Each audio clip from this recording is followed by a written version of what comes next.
মানুষের জন্য ধর্ম আসবে, অর্থাৎ ভগবান জানতেন এই মানুষ লোভের বশীভূত হইয়া এরা নিজের ভাইকে নিজে হত্যা করতে চেষ্টা করবে, নিজের বাবার মাথায় নিজেই বশীভূত হইয়া লোভের বশীভূত হতে পারে না। এটাকে যদি আমি ধর্মের গণ্ডির মধ্যে রাখতে পারি, তাহলে অন্তত এরা ধর্ম যারা করবে তাদের দ্বারা এই ক্ষতিটা কষ্ট হচ্ছে না। তো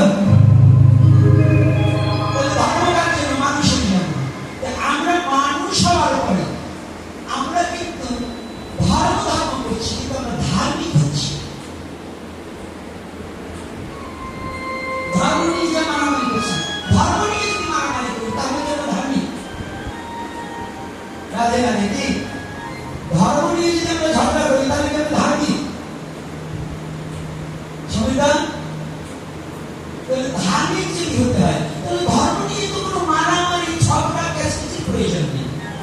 কিন্তু আমাদের সমাজে দেখুন, সাধারণ মানুষের চেয়ে সাধুরা পেঁচাপেচি এবং গণ্ডগোল বেশি করে কিনা। সাধু এক সাধু আর এক সাধুকে দেখতে পারে না, এক বৈষ্ণব ব্রাহ্মণকে দেখতে পারে না, ব্রাহ্মণ বৈষ্ণবকে দেখতে পারে না, এক ভাই আর এক ভাইকে দেখতে পারে না। এটা চলছে কিনা? কথা বলেন না, ভয় পান না। কথা মাঝে মাঝে বলেন না, তো ভাবি আপনারা বুঝিয়ে বলেন। যদি না করেন তাই আমার কথা ভোট দিতে হবে, আর যদি কই দিতে তো কিছু করবেন, শুনলে শুনবো মাথা নিচে।